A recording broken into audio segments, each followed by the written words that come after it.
Again, ako po ay patuloy na nagpapasalamat po sa Panginoon sa inyo pong pagtanggap sa amin, pag-welcome sa amin. Sa kasama po ang aking may bahay, si Ruth. At kami po ay nagpapasalamat sa warm welcome na inyong pinadama po sa amin. Patuloy po kami nakikisa at nakikigalak sa ginagawa po ng Panginoon sa ministeryo dito sa Antipolo Reformed Baptist Church. But kung maalala po ninyo, one thing that we must also see, yung recover ng mga reformers is that salvation is through faith alone. Pero kailangan din po nating makita that that faith is also something that God requires not only for salvation but also for a acceptable ministry ng isang iglesia sa kanyang harapan. Ang ninanais din ng Diyos na maging ugali, postura ng isang iglesia na naglilingkod sa Kanya ay naglilingkod din sa pananampalataya. At itong pananampalatayang ito ay dapat nating makita na ito dapat ay hinuhulma at hinuhugis sa krus ng ating Panginoong Hesukristo. At yan po yung title ng ating mensahe ngayon. Hayaan niyo po na mag-umpisa ako sa sermong ito sa isang paggamit ng mountain climbing. No? Sino po sa inyo ang nahihilig dito o may experience na sa mountain climbing? Kaya ako lamang po ito natanong kasi sa amin pong iglesia, ito po yung bagong kinahihiligan ng mga kabataan sa amin na involved sila dito. Pero alam niyo po ba, nung nagre-research ako dito, isa sa pinakamahirap pala na bundok na akyatin sa Pilipinas ay yung Mount Giting-Giting. Yung Mount Giting-Giting po, bukod po sa matatagpuan po sa Romblon, sa Sibuyan Island, at bukod sa 2,000 metro yung taas nito above sea level, kaya po mahirap ito ay dahil meron po itong part na tinatawag na knife's edge. Yung knife's edge po nito ay ito yung makitid na daanan na nagdudugtong sa 2 parte ng bundok ng Giting-Giting. At dito po sa knife's edge na ito, yung makitid na daanan na ito, sa kaliwat sa kanan ay merong malalim na bangin. At kung hindi ka po mag-iingat, ay maaaring mahulog ka sa kaliwa o doon sa kanan na parte ng bangin ng Mount Giting-Giting. Pero kung tatanungin ninyo at nakakagulat, ayon sa statistics, wala pang nahuhulog sa bangin nito. Alam niyo po kung bakit? This is due to the very experienced and careful mountain guides ng Mount Giting-Giting. Dahil sa tapat na pag-iingat ng mga mountain guides nito, ay maingat nitong nadadala sa trek yung mga mountaineers. Alam niyo po kung titignan, walang iniwan din po yan pagdating sa paglilingkod ng isang iglesia sa Panginoong Hesukristo. Sa ating ministry, ay tila tumatawid din po tayo sa daan ng batong ito o sa knife's edge na ito at sa magkabilang bangin ay sa magkabilang gilid ay may bangin tayo na maaaring kahulugan. At kung hindi po tayo mag-iingat at lalo't wala po tayong guide o gabay katulad ng mga mountain guide mula sa salita ng Diyos, tayo din po ay maaaring mahulog sa magkabilang bangin nito, either sa bangin ng pagmamalaki or sa bangin ng nanlulumong paglilingkod. Dahil kung titignan po natin tayong mga Kristiyano, bagamat may binago na tayong mga puso, dahil din po sa natitira pa rin nating kasalanan, ay nahuhulog pa din tayo sa 2 bangin na ito ng maling attitude, this wrong posture of service. Either we become messianic in our service, a prideful service, or we become despondent, hopeless, and despairing in our service. And these two kinds of service our church must at all cost avoid. Kaya nga dito sa binasa natin kanina sa teksto na binasa ni Pastor Joseph kanina sa 2 Corinthians chapter 4, ay makikita po natin na nilatag dito ni Pablo kung ano yung guiding principle na naggabay sa kanya, yung prinsipyong naggabay sa kanya upang hindi siya mahulog sa bangin na ito habang tinatahak niya itong Christian ministry niya. At ang sinabi niya dito, this mountain guide is none other than the very cross of Christ.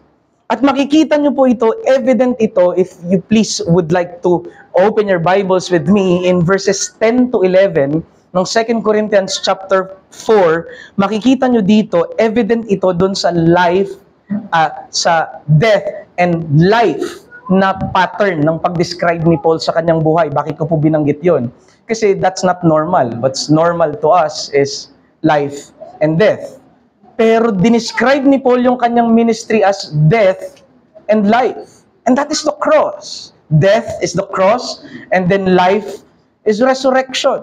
At makikita nyo po yan, sabi ni Paul, kung titignan po ninyo sa verse 10, always carrying in my body the death of Jesus, so that the life of Jesus might also be manifested in my flesh. In verse 11, ganun ulit.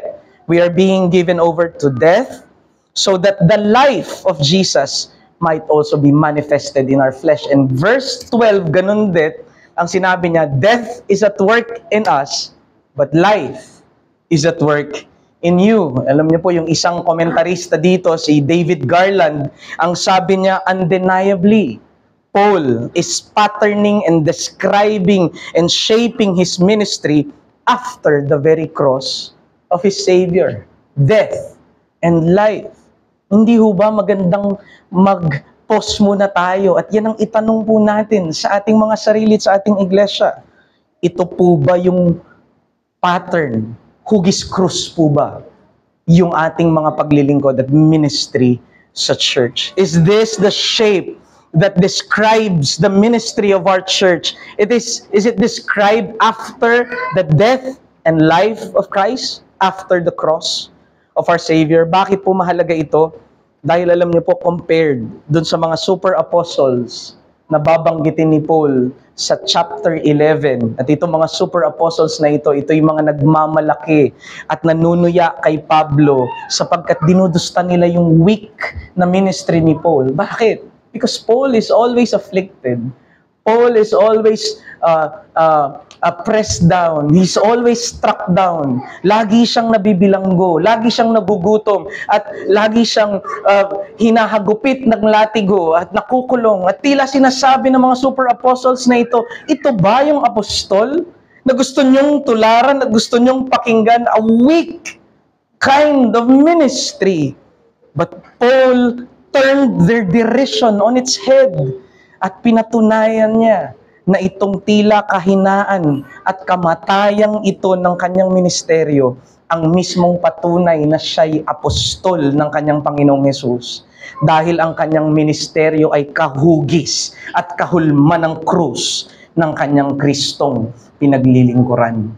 At yan mga kapatid, ang mensahe lamang na nais kong iwan sa atin sa hapong ito. Tandaan po natin mga kapatid, ang iglesyang ginagabayan ng hugis krus na ministeryo ay tiyak na hindi mahuhulog sa bangin ng mapagmalaki o nanlulumong paglilingkod.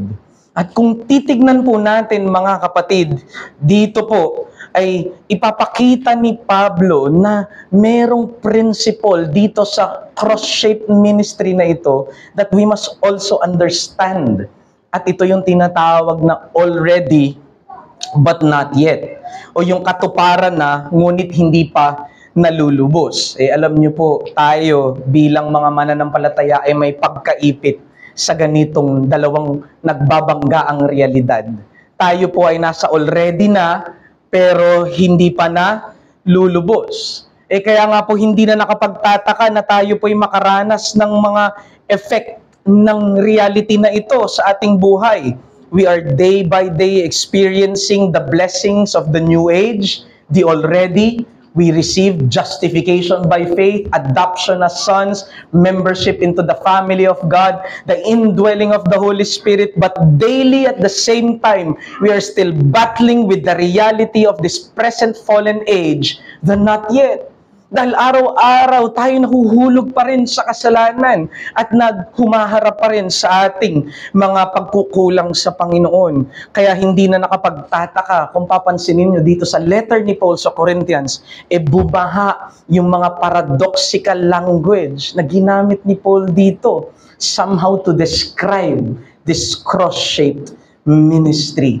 Pansinin nyo ito, yung paradoxical language ni Paul dito to describe this cross-shaped ministry in verse 7. Sabi dito ni Paul, for we have this treasure already, right? Pero anong sabi niya? Yet in earthen vessel. Nabubulok pa rin. Not yet. In verse 11, sabi niya, given over to death. Not yet, namamatay. yet manifesting life. The already. In verse 16, yun din ang sinabi niya, the outer self is wasting away, not yet. Pero anong sabi niya? Yet the inner man is being renewed day by day, the already. And in verse 17, sabi niya, light and momentary affliction because of the not yet. Pero anong sabi niya? Yet eternal weight of glory is waiting for us because of the already. Now, my brothers and sisters, this truth, this gospel reality, brothers, ushered by the cross, is what enabled Paul to trek the heights of Christian ministry without losing heart and falling in either deadly ravines of a prideful and a despondent ministry. Kaya nga napakahalaga po nitong prinsipyo na ito, mga kapatid. Tayo po ay naglilingkod na nasa katuparan na, ngunit hindi pa nalulubos. And as we begin to look at our ministries in this lens, tunay nga na magiging hugis krus ang ating paglilingkod sa ating iglesia, either as individual or as corporate. Kaya nga sa umagang ito, mga kapatid, nais ko pong tutukan natin yung character nitong hugis krus na paglilingkod. Dalawang bagay ang makikita natin. Ang hugis krus na paglilingkod, una ay kontento sa pagmiministeryo because of the not yet. Ngunit sa kabila nito, radikal pa rin itong naglilingkod because of the already. So first, mga kapatid, kontento sa pagmiministeryo because of the not yet. May isang Puritan po na nagngangalang si Jeremiah Burroughs, at doon sa kanyang book, ang title nito is The Rare Jewel of Christian Contentment. At dito po diniin ni Jeremiah Burroughs na yung contentment daw po ay isang pambihirang hiyas. Bakit po? Kasi po pag ang pambihirang hiyas, ibig sabihin it's mahirap minahin, mahirap makita. Sabi niya, ganyan din yung contentment. Bibihirang Kristiyano ang meron nito. Maraming mga graces ang nakukultivate, pero bihirang kinukultivate yung Christian contentment. At napakahalaga nito sa sanctification, sabi ni Jeremiah Burroughs. Pero alam niyo po, ako'y naniniwala na hindi lamang sa sanctification mahalaga yung contentment, kundi mahalaga din ito na attitude or posture pagdating sa Christian ministry. And this rare jewel of being content in his ministry ay isang abundant na jewel sa buhay ni Apostol Pablo. Notice in verse 8 to 12, tignan po ninyo sa passage natin in 2 Corinthians 4, Paul was not ashamed to highlight the weakness of his ministry. Hindi niya kinahiya ito. Anong sabi niya sa verse 8? Inown niya ito. Sige, yes, I am always afflicted in every way. In fact, perplexed and bewildered. Yes, that's true. In verse 9, dinagdagan pa niya, persecuted and struck down. In verse 11, always being given over to death. And in verse 12, anong sabi niya? In fact, death is at work in my ministry. Pero sa kabila ng pagiging bewildered, persecuted, struck down, anong sabi ni Paul sa verse 16? And yet, despite of this, I do not lose heart.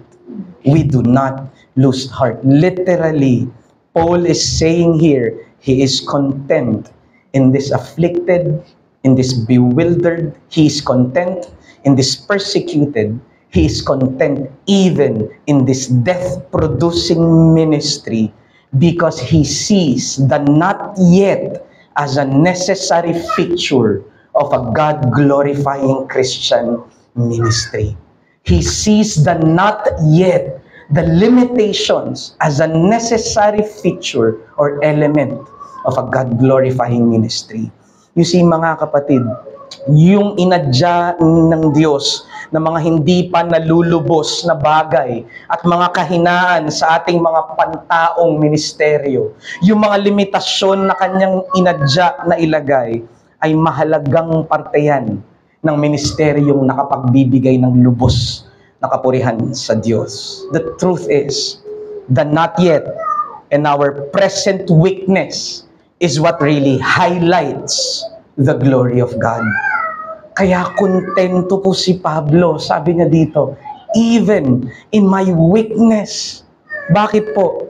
Because he's saying, if this weakness is what will render God the greater glory in my ministry, then anong sabi ni Paul? I will even rejoice in weakness. I will rejoice in weakness.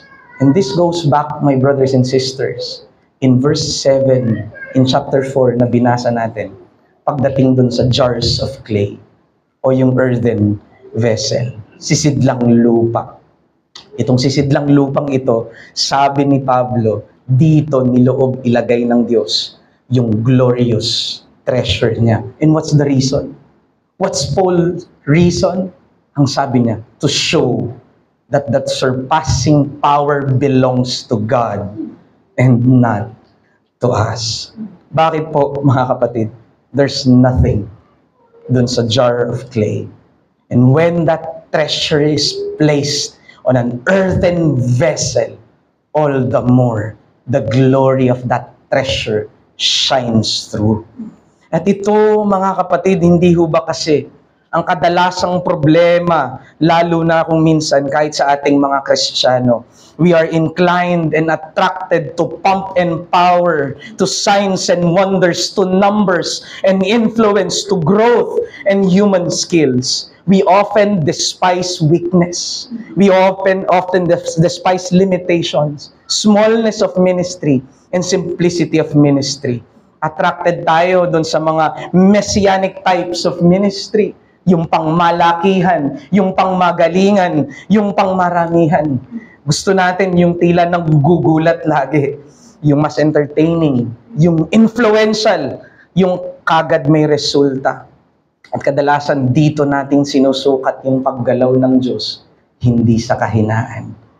Ngunit para kay Pablo, mga kapatid, malinaw sa kanya na ang Diyos na kanyang pinaglilingkuran ay aktibong gumagawa at makapangyarihang gumagawa lalo sa kahinaan. Not only despite, but even more in weakness. Kaya nga mag-ingat tayo, mga kapatid, kasi ito yung maaaring bangin na kalaglagan ng ating iglesia, this prideful ministry, kung hindi tayo mag-iingat.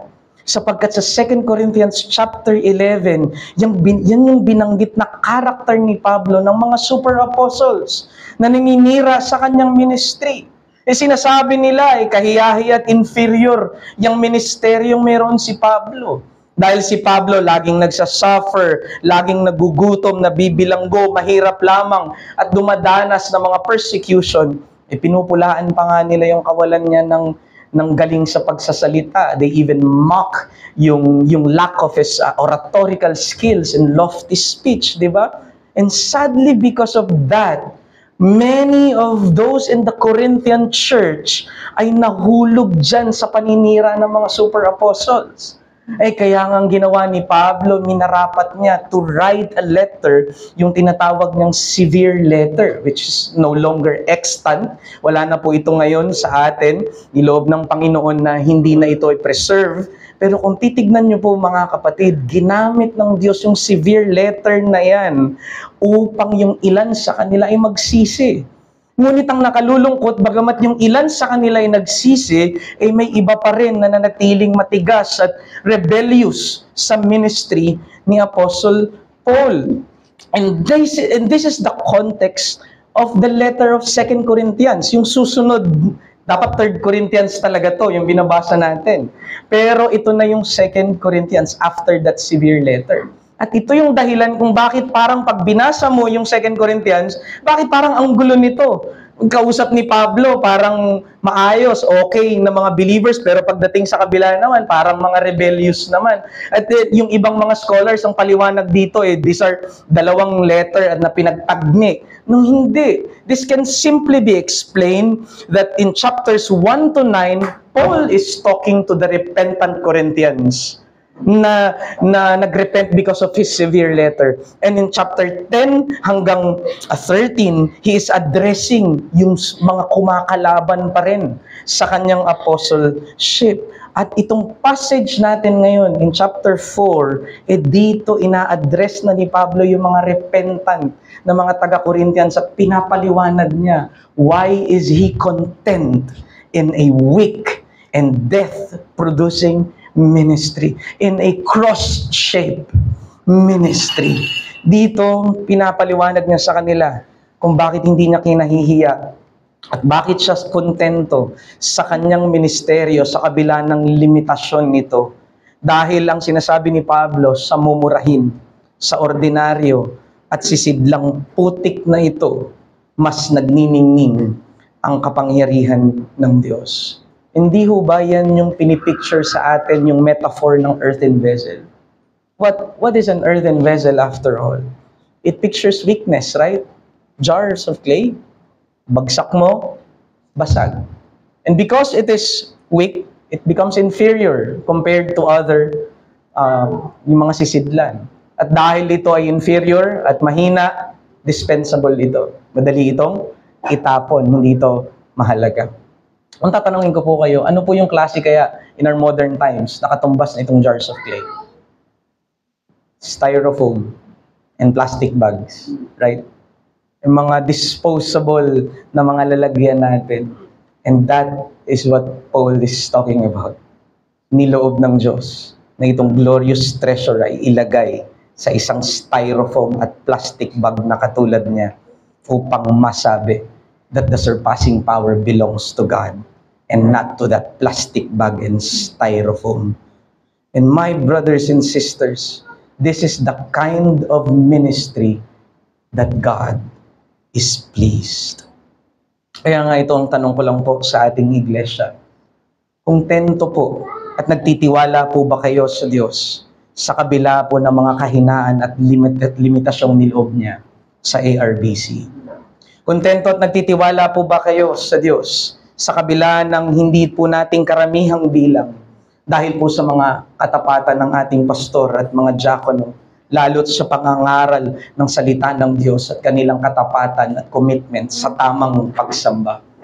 Hindi magarbo, hindi mailaw, hindi maingay, hindi entertaining pagdating sa human standards ang ating worship.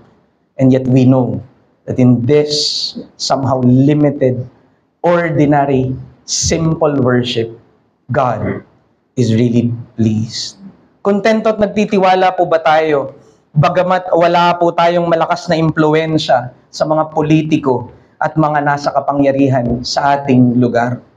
Wala po tayong mga lobbying parties. Wala po tayong mga general na miyembro, mayor o barangay tanod, at wala tayong mga political representatives. Pero sa kabila niyan, naniniwala tayo na hindi yan ang dahilan para iusad ng Diyos ang kanyang kaharian at hindi sa kanila nakasalalay ang pagtatag at paglago ng kaharian ng Diyos. Kontento at nagtitiwala po ba tayo kahit wala tayong mga lingguhang himala at mga paggaling sa sakit na nararanasan sa ating iglesia? Bakit? Dahil alam po natin na kahit sa karamdaman and even in sufferings, naluluwalhati ng Diyos ang kanyang pangalan. And even in sickness, He is able to glorify His name. At sa atin po, lalo na tayo bilang isang Reformed Baptist Church, nagtitiwala po ba tayo sa Panginoon? Kahit walang Pastor Noel Espinosa, kahit walang Pastor Rodel Lasco, kahit walang John Piper at R.C. Sproul, ang mga nangangaral sa ating pulpito, kung hindi mga ordinaryo, ngunit tapat nating mga pastor, mere styrofoam and plastic bags, and yet daily they are bearing in their bodies our lives, bearing in their bodies the glories of Christ. Kaya nga, mga kapatid, ang delikado po kasi is the alternative is worst. Kung hindi tayo magiging kontento dito, ang kalalaglagan natin ay yung bangin ng pagmamalaki. Our pastors will begin to tamper upon the Word of God. This pulpit will employ underhanded ways. At alam natin na hindi yan nakalulugod sa Panginoon. And so for our first point, I hope that this church will always choose to walk on a contented ministry before God, because we know that the appointed limitations is where all the more the surpassing power of God shines. Now, in case lamang po na itong kontentong ministeryo na ito ay i-associate natin, maging synonymous sa complacency, yan po yung gusto kong linawin. Contentment does not mean complacency. Hindi katamaran po ito o pagiging despondent. Tandaan po natin, yung maluwalhating treasure ay dapat tinutumbasan din ng isang radikal na paglilingkod because the already has dawned. At yan yung second point natin. Pansinin niyo po mga kapatid, in verse 11 and 12, ang sabi po ni Pablo dito, we are being given over to death. And that phrase, being given over to death, ay pagpapatuloy po yun. Ibig sabihin, present indicative ulit po yan. Ibig sabihin, tuloy-tuloy ito, namamatay ako araw-araw. At ang sabi po niya, in fact, diniin pa niya yun, ang sabi pa niya, death is at work in us. Ang sinasabi niya, the thing that has energy at work in us is death. It has somehow a claim over doon sa ginagawa ko because of the seeming, because of the ordained not yet. Araw-araw namamatay siya, pero sa kabila nito, anong sabi ni Pablo? 2 beses siyang inulit in verse 1 and verse 16, yet he does not lose heart. Indeed, di ba natin nakikita, this is a radical service. Despite of being given over to death, despite of daily dying, despite knowing that death has power over his ministry, and yet anong sabi ni Pablo, in the face of that death, I can stare that, eyes to eyes, face to face, I do not lose heart. That's a radical service. Pero yung radical service ba na ito galing sa kanya? Is it because of his grit? Is it because of his resolve? No. Nanggagaling ito sa Ebanghelyo. Nanggagaling ito sa katotohanan na ang bagong nilikha ay lumiwanag na sa mukha ng passing na Old Covenant. And you will see that emphasized by Paul in chapter 3. Kapag binalikan ninyo, di ba, chapter 4 yung passage natin, makikita nyo doon sa chapter 3, kino-compare doon ni Pablo yung New Covenant ministry na meron siya in comparison doon sa Old Covenant. Sa Old Covenant, si Moises, yung nagtatakip at yung glory na meron sa kanyang mukha is passing away. Pero anong sabi niya? But now, this glory of God is shining where? In the face of Christ. Kung yung glory sa Old Covenant ay nagniningning sa mukha ni Moises, here in the New Covenant, nagniningning din yung glory ng Diyos, but is an eternal kind of shining in the face of Christ. Ito ay glorious. At yan, mga kapatid, yung klase ng ministry, klase ng katotohanan na nagmo-motivate kay Pablo to not lose heart. In fact, in verse 6, sa text natin, chapter 4, diniin niya ito. Anong sabi niya? This light has now shone, and it is the light of the knowledge of the glory of God in the face of Christ. Yung now niya doon is an eschatological now. Now, nagdawn na, ito na, yung kaluwalhatian ng bagong nilikha. Kung sa Old Covenant, passing away yung glory sa mukha ni Moises. Sa New Covenant, eternal yung pagniningning ng kaluwalhatian ng Diyos sa mukha ni Kristo Jesus. And that is why His service is radical. Kaya nga radical ito. Hindi ho po ba sa mga trabaho natin o maski sa pag-aaral, and even in sports, meron tayong kataga na binabanggit, crunch time na. Huwag sinasabi natin, crunch time na. Alam niyo po, ganyan din yung sinasabi ni Pablo. Dahil sa heightened na panahon, and because of this epoch-altering period, na pinasinayaan na ng bagong nilikha sa mukha ni Kristo, sinasabi ni Pablo na tinutumbasan din natin dapat ng radikal na paglilingkod ito. Because radical times demands radical service. Radical times demands radical service. Ngunit madalas, hindi ho ba, sa kabila ng radikal na panahon na ito, sa kabila ng pagningning na ng New Covenant sa ating mga mukha, ay nahuhulog pa rin tayo sa bangin ng panlulumo, pagkatakot, despondent, despairing ministry. Nawawalan tayo ng pag-asa dahil sa weakness, dahil sa mga persecutions, dahil sa mga afflictions, dahil sa mga setbacks and problems, marahil dahil sa mga internal problems sa church, dahil sa mga issues about discipline and sin, inside and even sa persecution at paghadlang ng mundo outside, at dahil sa mga kabigatang ito ng not yet, ay nawawalan tayo ng loob sa ating paglilingkod. Pero tandaan po natin, itong not yet na ito na inadya ng Panginoon, hindi ito pinal. Bagamat mahalagang parte ito ng isang God-glorifying ministry, hindi ito yung nagde-define sa ating mga Christian ministry dahil may already. The not yet does not fully define a cross-shaped ministry. Kailangan makita natin yung already. And evident yan dun sa mga but nots ni Paul. Pansinin niyo yung mga but nots niya in verse 8 and 9. Sabi niya, afflicted but not crushed. Bewildered but not driven to despair. Yes, persecuted but not forsaken. Crushed down but not destroyed because of the already.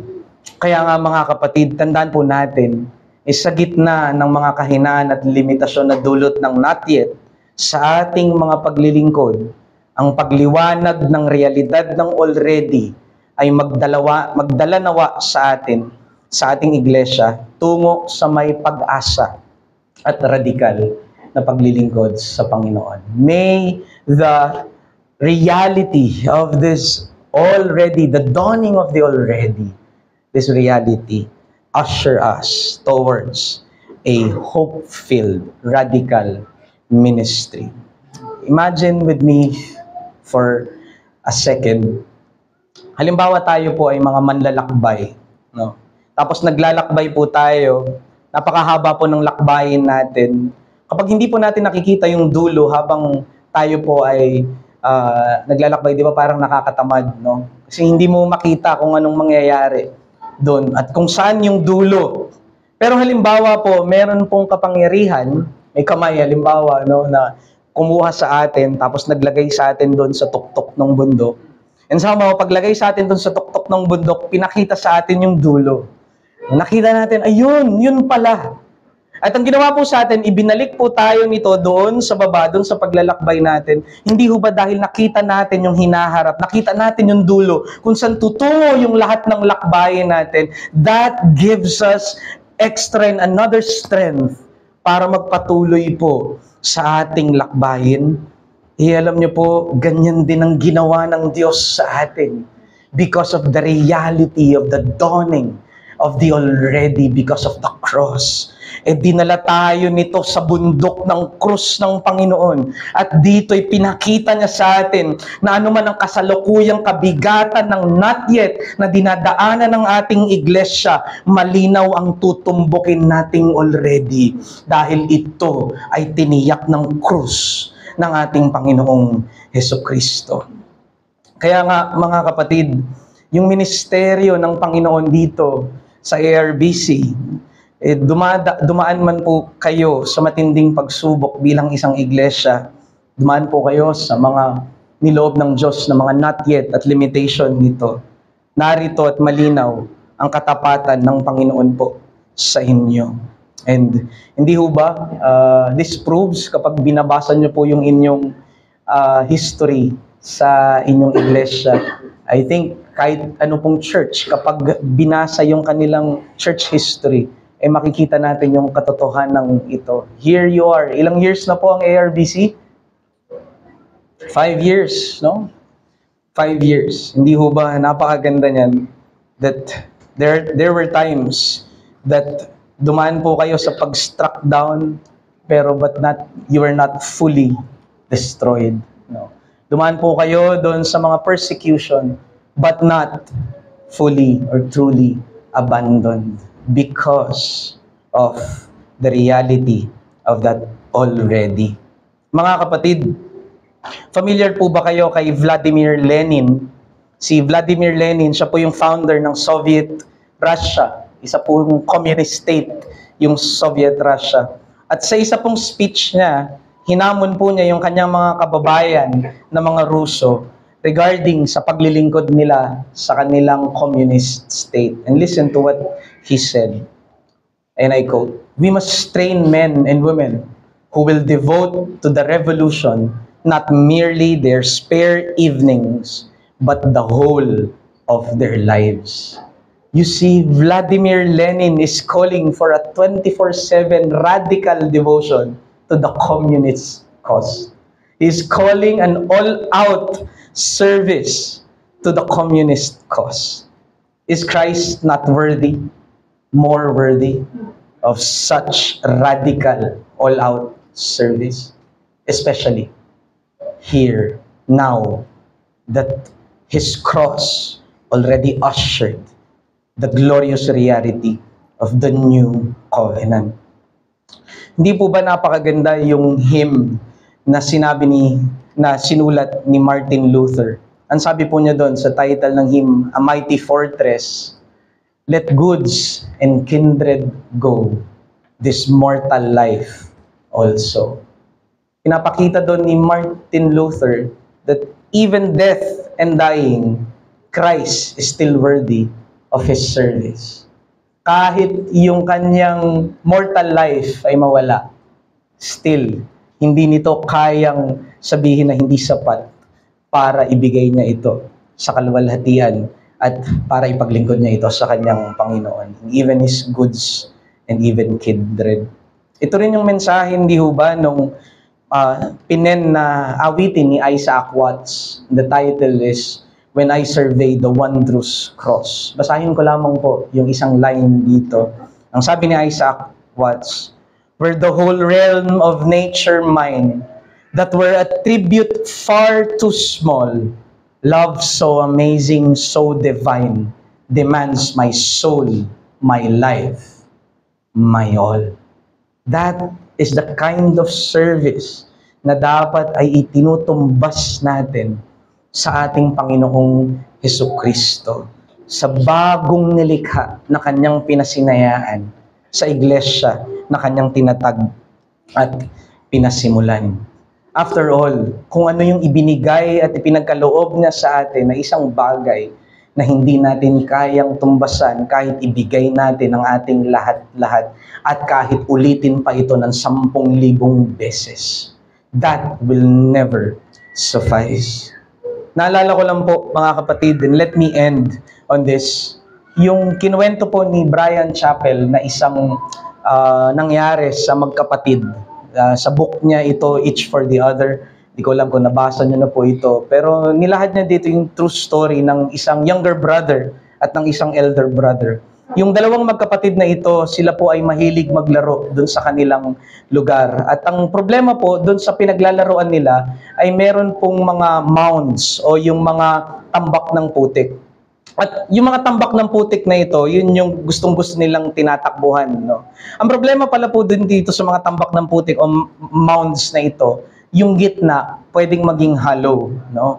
And so, naglaro po yung yung magkapatid na ito, nagpaalam sila sa kanilang magulang, tanghaling tapat. Kaso, 6:00 na ng gabi, magdi-dinner na, hindi pa bumabalik yung magkapatid. And so, nag-worry na yung magulang at ang sabi ng parents, tawagan na natin yung ating mga kapitbahay, tulungan nating hanapin yung ating mga anak. At pumunta sila doon sa paboritong lugar na paglaruan ng mga bata. At nagulat sila kasi nakita nila nakalabas yung ulo ng younger brother, no, nandoon sa dulo ng mound.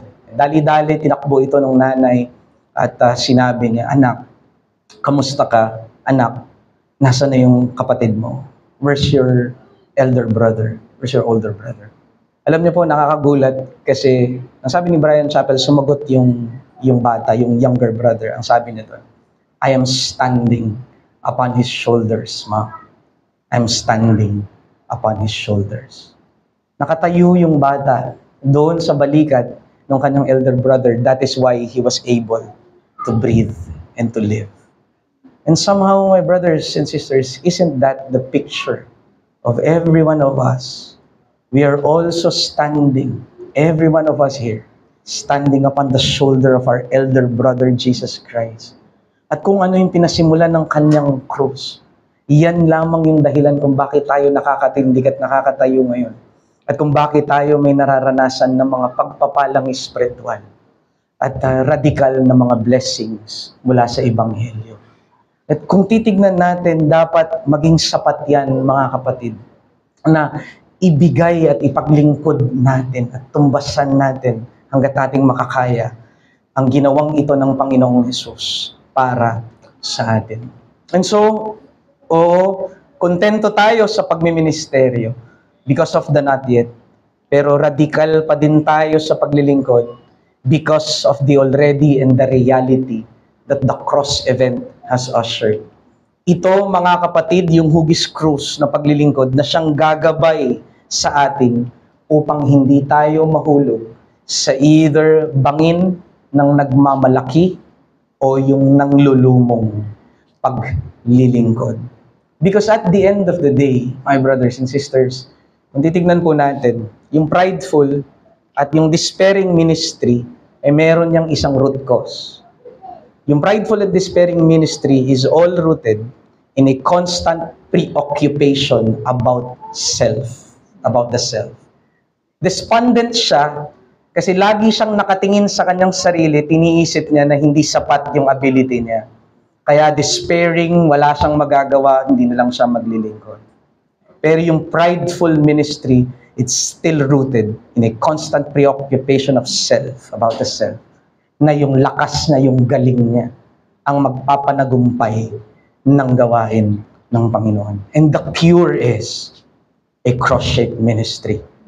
Tanggalin natin yung ating mga mata sa ating mga sarili at ipako natin ito sa krus ng ating Panginoong Hesus. At habang tumatawid tayo doon sa makitid na daan na yan ng Christian ministry, wag nating alisin ang ating mga mata sa krus ng Panginoong Hesukristo. And when our church, the whole church of ARBC, kung gagawin natin ito, gagawin nyo ito, nakakatiyak ako na hindi kayo mahuhulog sa mga bangin na ito na kinahulugan ng maraming iglesia that went before us. May the Lord bless His word. May the Lord bless this church. Sa pangalan ng ating Panginoong Hesus, tayo po'y dumulog sa Kanya sa pananalangin. O aming Diyos, kami po'y nagpapakumbaba sa inyong harapan. Alam namin, Panginoon, yung mga binanggit namin ito ay katotohanan sa aming mga puso. Kami mapagmalaki. At kung hindi man, Panginoon, kami rin ay kadalasan ay despairing, O Lord God. At at the end of the day, Panginoon, ang problema namin ay lagi po kaming nakatingin sa aming mga sarili, sa aming mga nagagawa. And so either nagiging prideful kami at nagiging despondent naman ito o despairing yung aming mga ministries. Ngunit tulungan niyo po kami, Panginoon, na itignan namin na niloob mo itong already but not yet na klase ng ministry na sundan ng aming iglesia. The not yet, ito pala, Panginoon, yung mga seeming weakness ay mga bagay na niloob mo para sa iyong iglesia upang patuloy na i-secure yung glory sa iyo. That the surpassing power belongs to you and not to us. We are just earthen vessels. And yet, O Lord God, on the other hand, Panginoon, tulungan niyo din kami na tignan namin yung reality na pinasinayaan na ng iyong krus. Yung sinimula ng krus, yung bagong nilikha, yung glory nito that is shining in the face of Christ. At dahil sa radikal na panahong ito, Panginoon, nang already, kami ay mahamon din, Panginoon, tungo sa mga katamaran namin kung minsan, panlalamig at tila, Panginoon, kawalan ng loob. At nawa po, Panginoon, ang lahat ng ito, ng paglilingkod ng iglesyang ito, ay magbigay, Panginoon, ng kaluwalhatian sa iyo lamang. Ang lahat ng ito ay dalangin namin sa pangalan ng aming Panginoong Hesus. Amen.